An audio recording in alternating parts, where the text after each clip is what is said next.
Bruno Silva, cientista político aqui com a gente, bom dia. Olá, muito bom dia, Sandra, muito bom dia, Felipe Pereira, bom dia para todos os nossos queridos ouvintes, tudo bem? Muito bom dia, Bruno. Tudo bem, Bruno, com um pouco de receio em relação ao avanço da dengue em todo o estado de São Paulo, até o anúncio que acontece nesse momento pelo governo do estado de emergência. Inclusive tem uma outra coisa também acontecendo neste momento. O secretário de Saúde estadual, Eleusis Paiva, anuncia no Centro de Operações de Emergência, que funciona no Instituto Butantan, novas medidas e estratégias de combate ao mosquito transmissor da dengue. E aí vem de encontro ao que o vice-governador Felício Ramute disse a Thalita Souza agora há pouco, que pode ter relação com a vacina do Butantan. Pois é, gente, nós temos um quadro muito dramático, né? Vamos dizer assim, relacionado à dengue em todo o estado. É necessário, eu acho que a estratégia do que a gente tem em mãos são as duas que já estão em curso e que, surpreendentemente, uma caminha a passos muito lentos e a outra eles estão tentando agilizar. A questão de agilizar a vacina é expandir elas, né, para outras idades. Então essa caminha num passo um pouco mais lento, que tem a ver com a demanda, tem a ver com a quantidade disponibilizada de vacinas, enfim, as estratégias e tudo mais.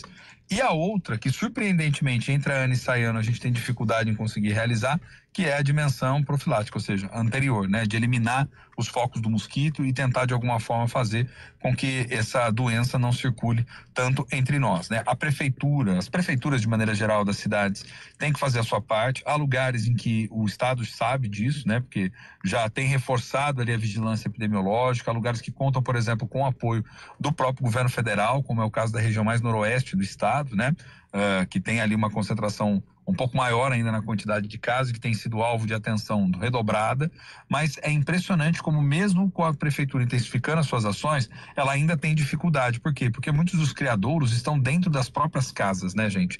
Então, isso exige, acima de tudo, de cada um de nós um estado de vigilância constante para poder checar se não está tendo ali o acúmulo de água e, consequentemente, a proliferação do mosquito. A gente sabe que toda essa temporada que está relacionada ao verão, às fortes chuvas, acaba sendo um dos grandes atrativos para que o mosquito se prolifere ainda mais, porque chove bastante, água parada, isso vai gerando essa reprodução dos mosquitos como um todo.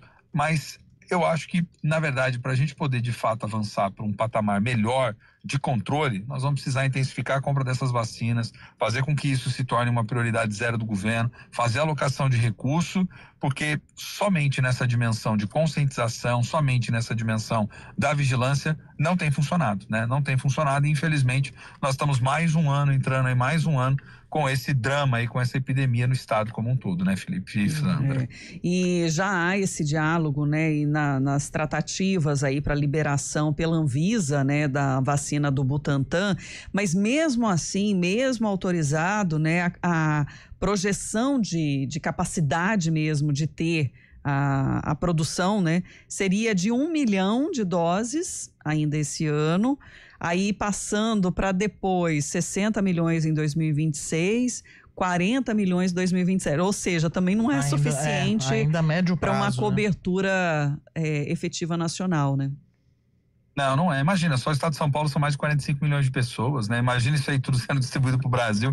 Agora a gente está vivendo drama aqui, mas outras regiões também enfrentam o problema relacionado, né, à dengue e outras doenças que são causadas aí pelo vetor, né, que é o mosquito. Então eu penso assim, isso teria que se confirmar como uma política pública de coordenação nacional no âmbito do SUS e que pudesse passar por uma vacinação maciça, a exemplo do que a gente viu em outras campanhas, quando necessárias, como foi o caso, por exemplo, da campanha da Covid, né? Que aí sim, houve vamos dizer assim, toda uma força-tarefa mobilizada, né? Toda uma força-tarefa mobilizada para poder fazer com que o problema seja resolvido em essência, vacinando maciçamente a população como um todo. É o que nos resta, né? E claro, apelar para aquilo que a gente pode, que é o quê? A consciência das pessoas, né, gente? A dengue é um tipo de doença que a gente pode evitar muito se nós fizermos a nossa parte, né? O Grupo EP como um todo, em todos os seus meios de comunicação, desenvolve uma campanha de conscientização há anos, né? Eu lembro de ser ainda menino ouvir essa campanha de conscientização na região, falando, gente, não deixa água acumular no pratinho, gente, presta atenção, gente, cuidado com o mosquito, vamos lá. A gente tem que fazer a nossa parte, né? Não vai ter alternativa. Para começar a mitigar esse problema de forma séria, a gente tem que fazer muito a nossa parte. E aí, é claro, o que o governo do estado está dizendo basicamente para os municípios? O que precisar aí gastar, vai ter que gastar. Se precisar aumentar, por exemplo, os postos de pronto atendimento, utilizar áreas que não estão sendo utilizadas no município, que tem a condição de realizar esse atendimento para montar espécies de dengários, né? Ou seja, de lugares ali para fazer a hidratação, faça isso, realize as compras sem tanta preocupação. Óbvio, você tem que ter zelo com o dinheiro público em todos os momentos, né? Mas sem tanta preocupação com todos os aspectos burocráticos, porque a ação tem que ser emergencial, ampliar a contratação eventual e temporária de equipe de vigilância. É isso que, na realidade, o governo do estado está fazendo através de decretar, né, essa situação de calamidade, como a gente está acompanhando agora. Tem que ir para todas as frentes, né, Bruno? Não só a questão não tem jeito. Da eliminação do próprio, né, criadouro aí do mosquito, a questão de assistência aos pacientes, né? Porque é isso, o número está crescendo e às vezes a estrutura básica de saúde não comporta, né? E a gente até trouxe aqui durante programas estratégias de alguns municípios aqui da região para direcionar melhor, né? Aqueles que são os casos, digamos, considerados mais leves, daqueles mais graves, pelo grau mesmo de prioridade e aonde buscar esse acolhimento, né? Pro tratamento. Sandra, e tem o drama também dos vazios urbanos, né? Quantas propriedades aí, terrenos, casas que não ficam trancadas e que às vezes tem, sei lá, uma piscina, uma caixa d'água, um entulho que foi jogado, alguma coisa que tá ali, que tá acumulando. Isso é um problema também nas cidades, né? E a própria prefeitura tem dificuldade, porque às vezes como é que você vai entrar dentro daquele espaço para poder fazer uma pulverização ali, para poder arrancar aqueles entulhos que estão, torna tudo mais difícil, né? Eu recordo, por exemplo, que alguns anos atrás, quando a Araraquara, por exemplo, enfrentou uma epidemia muito grave, um dos problemas era justamente esse, tinha uma quantidade grande de casas onde a prefeitura não conseguia chegar dentro dessas casas, sem literalmente teria que invadir, né? Até conseguir uma autorização para poder invadir aquele espaço, para poder, consequentemente, arrancar aquilo dali de dentro. Mas sabe o que me traz mais indignação, Bruno? É quando o morador, ele não abre a casa para uma vistoria, né, dos agentes de vigilância. Negam. Aí eu acho que tem papel da Câmara. Alô, vereadores, né? Aí eu acho que é o momento do time, né? Do Legislativo virar e falar assim, nós vamos ampliar todas as multas de unidade fiscal, se ficar comprovado, sei lá, 1, 2 vezes que foi na casa, sistematicamente não permitiu, amplia, joga lá no teto, porque aí quando sente no bolso, a pessoa começa a dosar a consciência também. É exatamente isso. Vamos sempre falar, reforçar e cobrar aqui o que for possível, né? Porque é um problema de saúde pública que envolve todo mundo, né? Então, não tem a menor dúvida. Não tem que esperar adoecer, sentir os efeitos, né? Infelizmente, alguns mortais, como a gente tem noticiado aqui, para que realmente se conscientize, né, da gravidade. Não tenha dúvida. Bruno, vamos trazer também, compartilhar aqui com os nossos ouvintes, né, o que está sendo dialogado e discutido, que proposto na pauta da Câmara hoje em Campinas. Lucas Neri traz um resumo para a gente. Vamos ouvir. A Câmara Municipal de Campinas realiza nesta quarta-feira a 6ª reunião ordinária do ano, com uma pauta que inclui projetos voltados à saúde e ao bem-estar animal. Entre os principais temas em discussão está a votação definitiva do projeto que cria o programa Farmácia Solidária, proposto pelos vereadores Eduardo Magoga, do Podemos, Débora Palermo, do PL, Igor Diego, do Republicanos, e Rodrigo da Farmadic, do União Brasil. A iniciativa permitirá que a Prefeitura receba doações de medicamentos e os destine a pessoas carentes após verificação de integridade e validade. Além de ampliar o acesso da população a remédios, o programa visa reduzir desperdícios e garantir o descarte adequado de medicamentos vencidos. Outro projeto relevante que será analisado em primeira votação propõe a criação do Fundo Municipal de Proteção Animal. A proposta do vereador Herbert Ganem, do Podemos, prevê a destinação de recursos específicos para ações como castração de animais domésticos, identificação por microchip e apoio a organizações de proteção animal. Os fundos viriam de fontes como multas ambientais, doações e emendas parlamentares. Além desses temas, os vereadores votarão mudanças na lei do Banco Municipal de Fraldas Descartáveis, projeto de denominação de ruas e homenagens, incluindo concessão de título de cidadão campineiro a José Victor Rodrigues. De Campinas, Lucas Neri. Tava lembrando de uma coisa aqui, o Bruno Silva, que o Herbert Ganem, ele tá protocolando, né? Ele protocolou o projeto, enfim, o primeiro projeto que ele disse aqui no microfone da CBN que ele ia protocolar, Sim. Ele protocolou.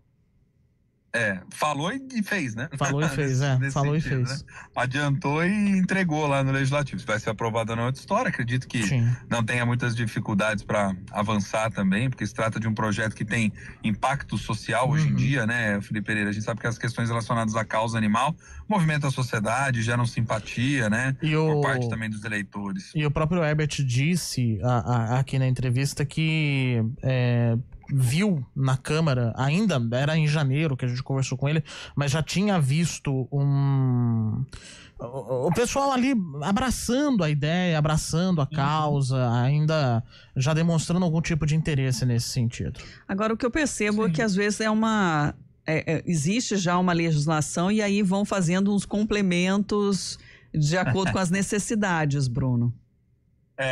A sua percepção ela é perfeita, Sandra, justamente nesse sentido. Por quê?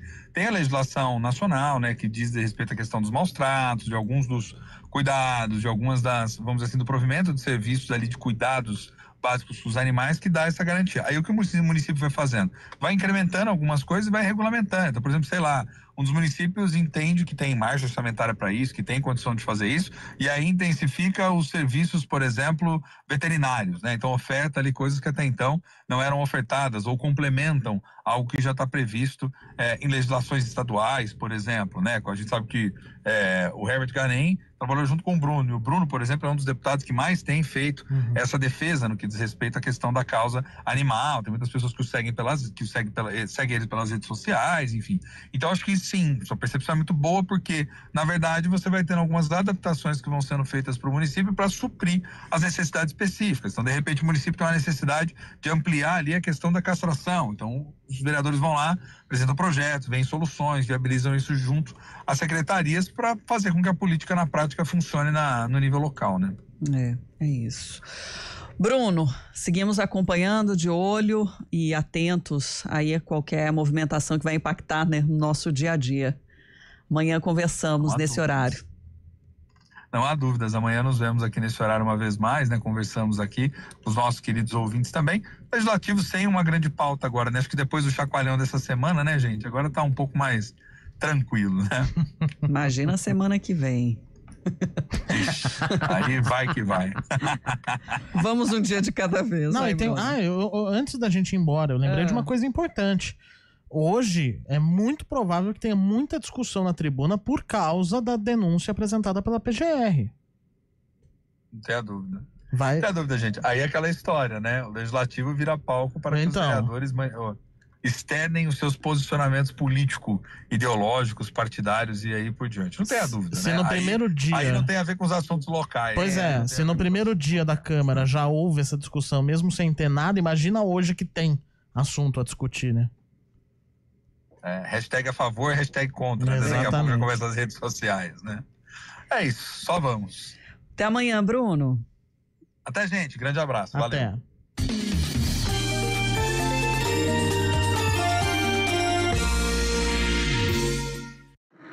Agosto é o mês mais crítico do período de estiagem, com mais riscos de queimadas. O ar está seco há meses.